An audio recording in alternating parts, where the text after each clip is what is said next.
Hi everybody, it's Yasmin from Little Iowa Farm, and today's video is going to be a little bit different from my typical videos of me just kind of going around the farm and showing you things around here.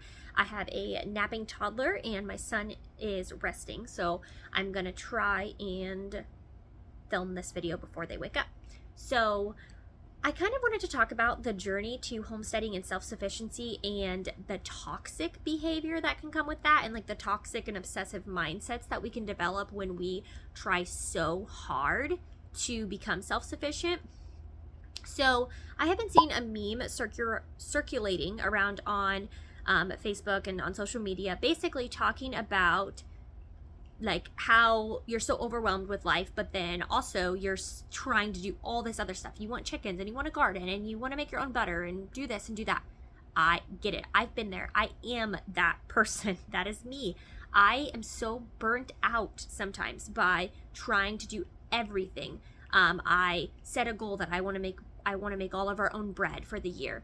And by like the third week, I had to buy store-bought bread because I was so busy and I felt like such defeat from having to buy store-bought bread, and that is such a toxic mindset to have, to think like, wow, I'm such a failure as a mom and a wife because I couldn't make the time to make the bread from scratch.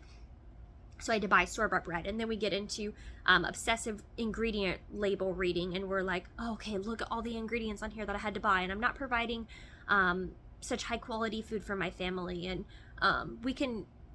it's very hard when we get into wanting to do everything self-sufficient, to not develop like a toxic mindset if we fail or if we don't succeed on the first time. So I'm here to say, I feel you and I'm right there with you. So my tips are to start slow. Yes, chickens are a great place to start with homesteading. They are easy to take care of. They are cheap to feed, and they supply you with something awesome, eggs, and you can make an income off of them. So if you're not a huge egg eater but you want to get started with a farm animal, sell your chicken eggs. That is a great little supplement of income, and honestly you can probably sell a couple dozen eggs a week and pay for their feed, especially if they're free range chickens. They do not take a lot to eat. But keep in mind, they don't say chickens are the gateway drug of farm animals for no reason, because you will want to dive right into the next thing.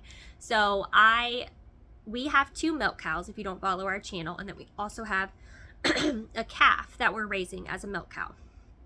So a lot of people always say, oh, I'd love to have a milk cow. That sounds so awesome.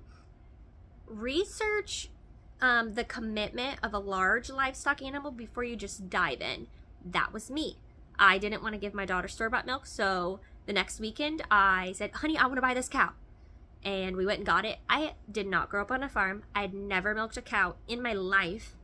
I didn't have like the basic necessities I needed. We had to go to Walmart the night that we got her to get like a pot and some cheesecloth and some mason jars to strain it into, because I had no idea what I was doing. So don't be compulsive like me. And if you want to do something on your farm or on like your journey to self-sufficiency or homesteading, start researching different topics of things you might be interested: cooking from scratch, gardening, animals, growing flowers, and doing all that kind of stuff, learning what herbs can be used as medicine that you can grow. And just start small. If you don't have a ton of land, that's okay. When we lived in the city, I knew that I liked cooking, and we lived in we had a small backyard. We had a really tiny garden. We grew like a couple peppers and tomatoes our first year. This was like 6 years ago. And it was awesome. Like, it was so cool to be able to just start small and have like this little small garden. And now my garden dreams are huge this year, but I'm trying not to set myself up in the mindset that if I don't have this huge successful garden, that I'm a failure. And I've posted a lot on my social media about how excited I am for gardening, and then I kind of get in the mindset of like, wow, if it doesn't work out, I'm gonna have to like talk about my failures. And that's okay. Like, it's okay to fail. It's okay to not have everything be a success. So that's kind of why I wanted to make this video, just to say that I relate and I understand. Like, everybody who is on a journey to self-sufficiency probably has been there. They get compulsive with trying to do everything. And sometimes we just have to dial it back in and start small. Find resources of people in your community that have the knowledge. Like, go and learn from somebody how they do different things around their farm or their homestead, and find a community of people together so you can cultivate relationships with people that maybe can help you out in ways that you lack. So maybe you just don't have an interest in gardening, but you want to be able to have store-bought, or you want to be able to have fresh produce, not store-bought. You don't want to have to rely on a grocery store. So find a local mom in your community or another homesteader who has a garden, and she loves having gardening, and she loves being able to give vegetables and produce to people in her area. I'm sure there's one. So, or go to local farmers market and get your produce from there. Just start small with supporting other farmers in maybe areas that you lack. Everybody will get there eventually, if that's what you want to do. If you don't want to do that, then there will always be that option of having farmers markets. Maybe you just don't have the time, but you know that you don't want to have to rely on a grocery store. Try not to get too obsessive in the mindset that you have to do everything all at once, like with the milk cow, or that you have to learn how to make all of these things from the milk at one time. That, like, I have tried to make cheese numerous times and I failed, and it's really disappointing that I have a milk cow and I haven't successfully been able to make cheese yet. But I just have to remind myself that that doesn't define me as a wife, and that doesn't define me as a mother, and that doesn't define me as who God says I am, just because I can't make cheese yet. I'm still learning. So get resources. There are some great books that you can get and great books you can learn from. I'm actually going to pause this and grab those because I wasn't going to include that, but now that I've said about books, I'm going to include a few of my favorite books. So I will have all of these books linked down below in the description box to our Amazon storefront. So The Family Garden Plan, this is a great book. It talks about how to grow a year's worth of food for your family in a garden.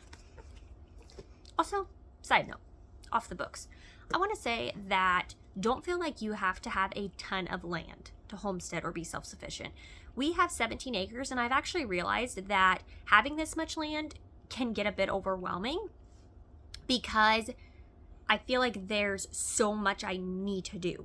I am having all these ideas of I want to have a flower farm, and I want to have this huge enormous garden, and I want to have pigs, and I want to have cows and chickens and ducks, and I want to have goats, and I want to have a dairy farm, and I want to raise bees, and I want to tap maple trees. I have very large ambitions for all of this land, and I feel like I could do all that on such a smaller scale that would provide me and my family with such great things, but I feel the need to do so much more because I have so much more. And I'm not saying like I'm ungrateful for all the land or trying to complain that we have as much land as we do, because I am very grateful. However, I want to say, don't feel the need to think you can't do this in a small backyard or only on an acre of land. Our previous property was not even 2 acres, and we had chickens and ducks, and we had 1 cow at the time, and it was perfect. It was great. And I wouldn't necessarily want to go back to that because I really appreciate what God has given us here and all that we're able to do. But don't be fooled thinking you need a ton of property to become self-sufficient for your family. And yeah, that's that. So The Family Garden Plan, highly recommend that. The Homesteading Handbook, Essential Beginner's Homestead Planning Guide for a Self-Sufficient Lifestyle, perfect in relating to our topics. So it goes over different like expense things, how to deal like with emergencies for your livestock and different things like that, and how to start homesteading on a small budget. That's the other thing. You don't need a ton of money to start homesteading. That's what's so nice about it. Homesteading differs from farming in the fact that farming, you're making an income. Homesteading, you're trying to do things at home for your family that are better for your health and save you money. Like our cow, yes, we spend a lot of money in feed, but I also save a lot of money in not having to buy raw and organic dairy. And the other great thing about homesteading is you can include your kids. My daughter loves our chickens. She loves helping me make bread. It creates and teaches them those life skills that are super, super important in today's day and age. I really believe that they don't teach you at school. And that's it's just such good things to learn, how to not have to rely on other people to get the things that you need or want. The next book is The Modern Herbal Dispensatory. This book is all about how to make medicine from herbs. So, like I said, you can look into growing herbs if you're not like a huge vegetable person. Honestly, I hate tomatoes, and we are going to have like a multitude of tomato plants this year because I want to be able to donate tomatoes to people, and I want to be able to sell the starts.